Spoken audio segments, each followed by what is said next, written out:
This is how to disable Vercel Toolbar. From your dashboard, go to Settings, scroll down, and you can see here Vercel Toolbar.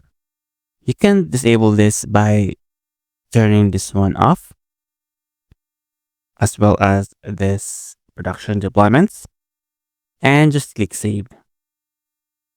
And take note, disabling Vercel Toolbar will affect on new deployments. So if you want to disable Vercel Toolbar on each deployed projects, we will go to our projects. So for instance, this one, we'll go to Settings, then scroll down and disable this by choosing off, and just click Save. Then just click Redeploy. So this is how to disable Vercel Toolbar